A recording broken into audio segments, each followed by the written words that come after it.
भगत सिंह के फांसी के 12 घंटे पूर्व की बात हमारे हृदय को बहुत झंझोरती। भारत के वीर सपूत भगत सिंह, इनको जब फांसी की सजा मिली हो, इसके 12 घंटे पहले के आप चरित्र को पढ़ेंगे, कई किताबों ने, कई लेखकों ने लिखे हैं, उसको आप पढ़ेंगे तो आपके रोंगटे खड़े हो जाएंगे। क्या बहादुरी थी! ऐसे ही नहीं हम आपको आजादी मिली है, ऐसे ही नहीं हम स्वतंत्र हैं, इन वीर सपूतों की बहादुरी के कारण ही आजादी मिली। ये कहो तो हम सुनाएं, फिर कथा में प्रवेश करें। इसे वैसे ये सुनने योग्य है, हम आपको सुनाते हैं, फिर कथा की ओर चलेंगे।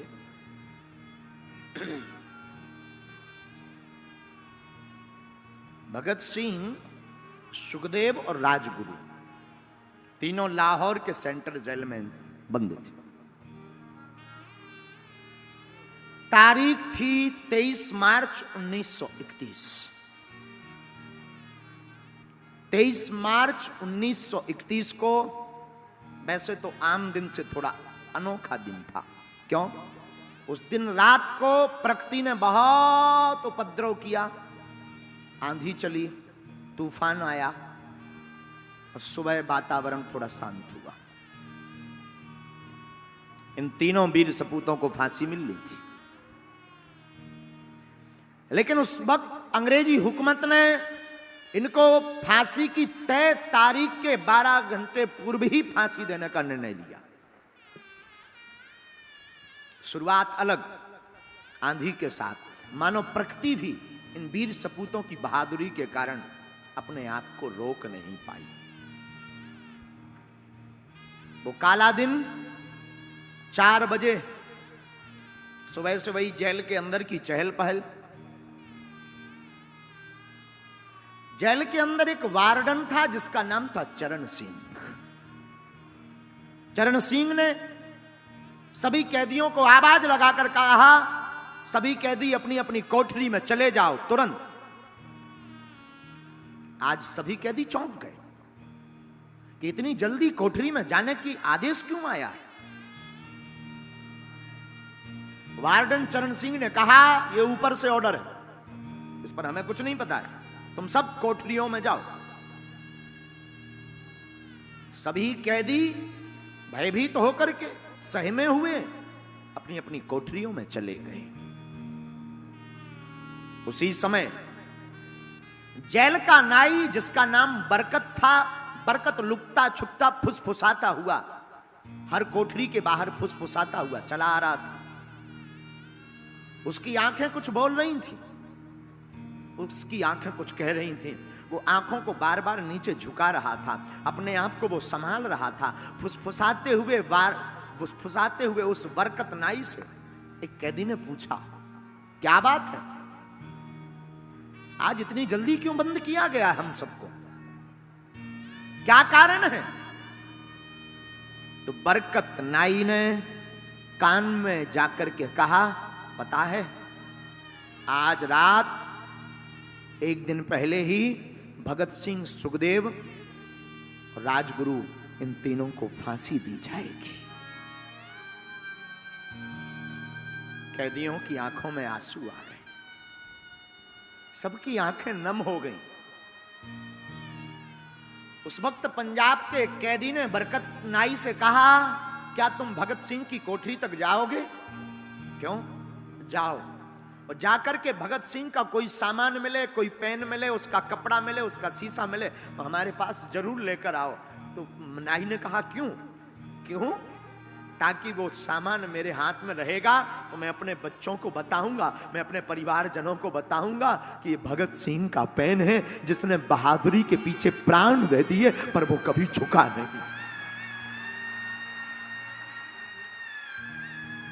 वो कभी झुका नहीं राष्ट्र माता के लिए।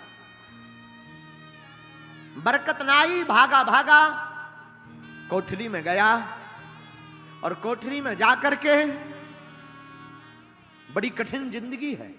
बरकत नाई देखता है कि एक छोटी सी कोठरी जिसका नंबर है 14 नंबर की कोठरी में मानो एक सिंह यहां से वहां डोल रहा।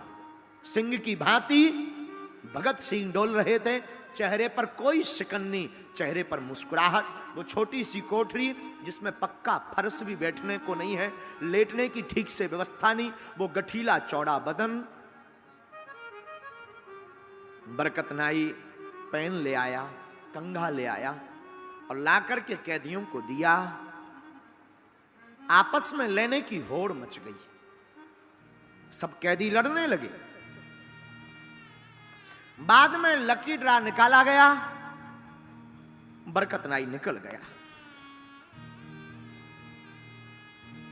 14 नंबर की कोठरी, उसमें सिंह की भांति हमारे राष्ट्र का एक बहादुर सिंह की भांति डोल रहा था।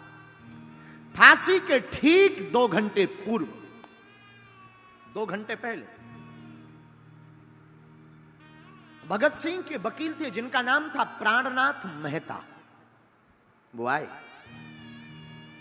और उन्होंने आकर कहा, शेर तुम्हें पता है क्या,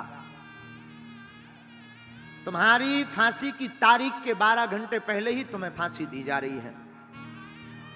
भगत सिंह के चेहरे से मुस्कुराहट नहीं गई और वही सिंह से जैसी बुलंद आवाज में कहा, क्रांतिकारियों को तो मरना ही होता है, क्रांतिकारियों की तो शहादत ही उनका जीवन होती है। अच्छा एक बात बताओ, तुम हमारी पुस्तक लेकर आए हो कि नहीं? प्राणनाथ मेहता चौंक गए कि कुछ देर बाद इनकी फांसी है, ये पुस्तक मांग रहे हैं। लाइब्रेरी से जो पुस्तक लेकर के आए थे वो भगत सिंह के हाथों में दी। भगत सिंह ने बिना देर किए पुस्तक को पढ़ना प्रारंभ किया। मुस्कुराकर कहा, और कुछ? भगत सिंह ने, मेहता ने कहा कि अगर आप कोई देश को अपना संदेश देना चाहते हो, अंतिम संदेश, तो दो। भगत सिंह ने बिना अपना मुंह किताब से हटाए हुए 2 संदेश दिए, साम्राज्यवाद मुर्दाबाद, इंकलाब जिंदाबाद। बस इतना कहकर के मानो ने कोई ध्यान ही नहीं, चेहरे पर कोई शिकन नहीं, मरने का कोई भय नहीं। सिंह को मानो ये पिंजरे में जरूर बंद है, पर इस सिंह को किसी का डर नहीं। जाते जाते मेहता को देख करके भगत सिंह ने कहा, सुनो, सुभाष चंद्र बोस को मेरा धन्यवाद कह देना, उन्होंने मेरी बहुत मदद की है केस में। तुम जा तो रहे हो, धन्यवाद कह देना। और यह सिंह अद्भुत है। बहादुरी की बात हम आपको इसलिए बता रहे हैं, भगत सिंह की बात, कि बहादुर हो तो ऐसा हो। ये इतने बहादुर थे, इनकी मां फांसी के पूर्व जब मिलने आई भगत सिंह की, तो मां का हाथ पकड़ करके कहा, मां तू एक वचन दे मुझे। मां ने कहा मां को, बेटा क्या दूं? मां जब मेरी फांसी लगे तो तू मत आना। मां ने कहा क्यों ना आऊं? मां तू मत आना जब मेरी फांसी लगे। तो भगत सिंह की मां कहती, आखिर मैं आऊं क्यों ना? भगत सिंह कहता है, मां तू आएगी, मुझे फांसी पर लटकता हुआ देखेगी तो तू रो पड़ेगी, और रो पड़ेगी तो लोग क्या कहेंगे? एक क्रांतिकारी की मां रो रही है, एक क्रांतिकारी की मां कमजोर है, इसलिए तू आना मत, ताकि मैं बता सकूं कि मैं इंकलाब जिंदाबाद का नारा दे सकूं। मां तू मत आना। मां मैं वचन देता हूं, फांसी पर भी मैं चढ़ते चढ़ते इंकलाब जिंदाबाद का नारा ही लगाऊंगा। मैं ये वचन देता हूं, मैं शेर का बालक हूं। मां की आंखें डबडबा गई। भला ऐसा कौन मां होगी जो अपने बेटे की फांसी सुनकर के उसका हृदय ना पिघले? पर धन्य है भगत सिंह की मां। उसने कहा, जा बेटे चिंता मत कर, मेरा साथ तेरे साथ है, मैं नहीं आऊंगी अगर इसमें तेरी प्रसन्नता है तो।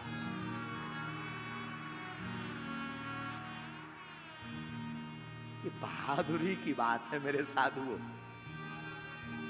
मां को भगत सिंह मिले। मेहता जो वकील थे वो अन्य राजगुरु सुखदेव आदि को भी मिले। जेल अधिकारी को समय का पता लगा कि 7 बजे फांसी देनी है, तो जेल अधिकारी ने खबर भेजी, भगत सिंह आपको मृत्यु के 12 घंटे पूर्व ही, आपकी फांसी के 12 घंटे पूर्व ही आपको फांसी दी जा रही। कुछ नहीं कहा, किताब पढ़ते रहे। भगत सिंह के जेल में एक सफाई कर्मचारी था जिसका नाम था बेबे। बेबे से कहा भगत सिंह ने, बेबे मैं चाहता हूं कि मैं फांसी के पूर्व अपने घर की अपनी मां के हाथ का बना हुआ भोजन करूं, क्या तुम मेरी ये इच्छा पूर्ण करोगे? बेबे ने कहा हां। बेबे गया तो घर से भोजन बनाकर तो लाया, लेकिन कर्मचारियों ने प्रवेश नहीं करने दिया। कर्मचारियों ने रोक दिया। तीनों को बाहर निकाला। शाम के 5 बज रहे थे। तीनों को बाहर निकाला, आखिरी स्नान करवाया। जैसे ही तीनों बाहर निकले, एक दूसरे के हाथ पकड़े भगत सिंह, सुखदेव और राजगुरु ने, और धीमी धीमी गति के साथ नहीं, बड़ी बुलंद आवाज में तीनों कहने लगे, कभी वो दिन भी आएगा, आजाद हम होंगे, ये अपनी जमी होगी, अपना आसमां होगा।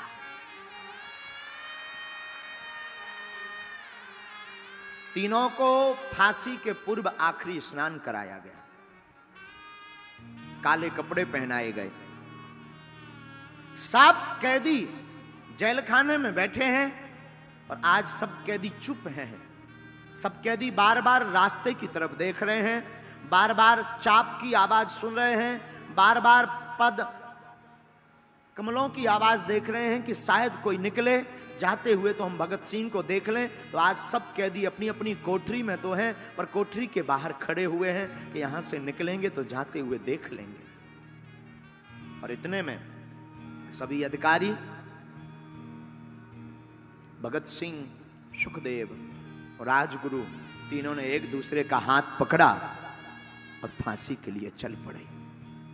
काले कपड़े पहनाए गए और जैसे ही जोर जोर से बूट की आवाज आने लगी तो सब कैदी सहम गए और सब कैदी एक दूसरे की तरफ देख करके बाहर की तरफ देखने लगे। और हमारे भारत के शेर तीनों ने एक दूसरे का हाथ पकड़ा और डरे नहीं, सहमे नहीं, रोए नहीं, और तीनों हाथ पकड़ करके कहते हैं, सरफरोशी की तमन्ना अब हमारे दिल में है, देखते हैं दम कितना बाजुए कातिल में। कैदियों की आंखों में आंसू आ गए। कैदियों की आंखों में आंसू आ गए, सब रोने लगे, सबकी आंख भर गई। इंकलाब जिंदाबाद के नारे लगाते तीनों शेर चल पड़े। मां को वचन दिया था तो मां नहीं आई।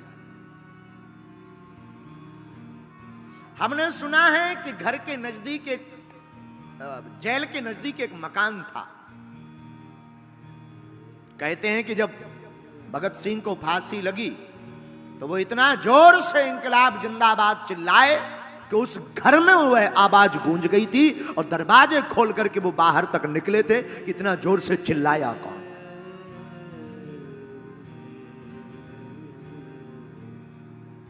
बहादुर हमारे भगत सिंह जैसे ही पहुंचे, वजन तौला, फांसी देने वाला जल्लाद लाहौर के नजदीक ही शहदरा से आया था।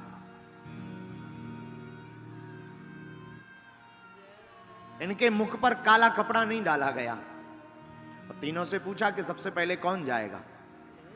राजगुरु ने आगे बढ़कर के हंसते हंसते फांसी के फंदे को चूम कर गले लगा लिया। बारी बारी से तीनों ने फांसी के फंदे को गले लगा लिया। लेकिन वाहरे बहादुरों न रोए न घबराए, इंकलाब जिंदाबाद कहते हुए भारत माता के लिए अपने प्राणों की आहुति दे दी।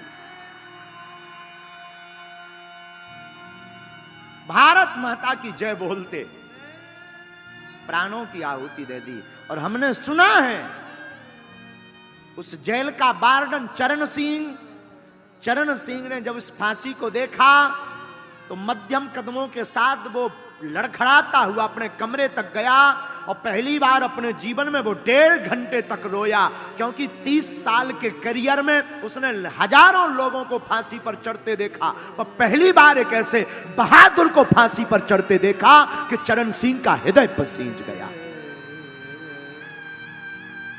पहली बार किसी बहादुर को देखा। आंख डूब गई, रोते रहे। ऐसी हमें आजादी नहीं मिली मेरे पागलों। ये राष्ट्र कथा सुनाने नहीं हम आपको आए हैं, हम आपको आपकी जिंदगी के बारे में, इस कथा के बारे में बताना चाहते कि राष्ट्र भक्ति क्या होती है। अपने प्राणों को हंसकर के न्यौछावर कर दिया है एक शेर ने। बहादुरी ये होती है जिंदगी में। तुम भी अगर संकटों से लड़ना चाहते हो तो मेरे पागलों बहादुरी मत छोड़ना, कायर मत बनना। सनातन के लिए, हिंदुओं के लिए और मानवता के लिए हमेशा शेर बनकर के आगे खड़े रहें।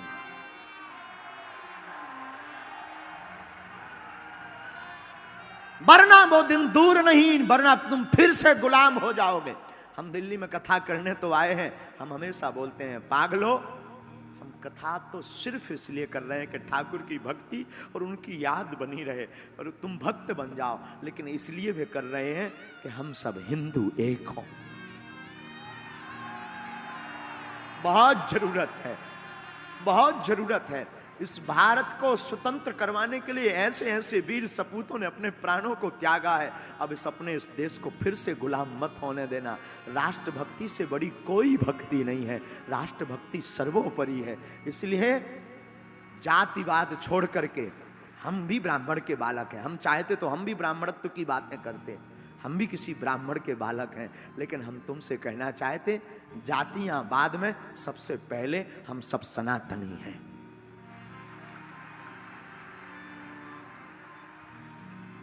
और इसकी शुरुआत आपको करनी पड़ेगी। धन्य है बहादुर भगत सिंह, धन्य है इनकी बहादुरी, धन्य है इनकी राष्ट्रभक्ति। ये झुके नहीं। जब ये अंग्रेजी हुकूमत के सामने नहीं झुके तो मेरे पागलों मैं तुमको निवेदन करूंगा, तुम भी धर्म विरोधियों के सामने झुकना नहीं।